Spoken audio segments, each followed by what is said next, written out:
మీ నడుము నొప్పి కండరాల నొప్పికి సంబంధించింది కాదు, నరాల నొప్పికి సంబంధించిందనే 3 ప్రమాదకరమైన సంకేతాలు.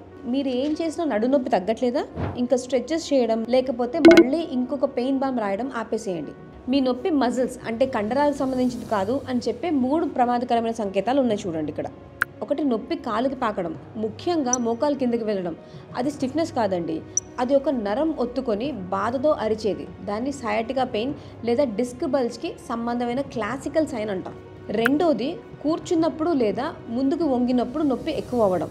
అది కండరాల నొప్పి అయితే మీరు కూర్చున్నప్పుడు అది చాలా మటుకు తగ్గిపోవాలి. కానీ కూర్చున్నప్పుడు నొప్పి ఎక్కువైతే మీ స్పైనల్ నర్వ్ ఎక్కడైనా కంప్రెస్ అవుతున్నట్టు సంకేతం.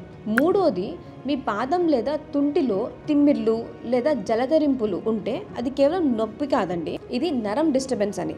దీని అర్థం మీ మెదడుకి మీ కాళ్ళకి మధ్యలో ఉన్న కోఆర్డినేషన్ అండ్ కనెక్షన్ తగ్గుతున్నట్టు. సరైన స్కాన్ లేదా ట్రీట్మెంట్ తీసుకోవడం మీరు ఎంత ఆలస్యం చేస్తే పర్మనెంట్ డ్యామేజ్ అంత అయ్యే ప్రమాదం ఉందండి. ఈ వీడియోని సేవ్ చేసుకోండి.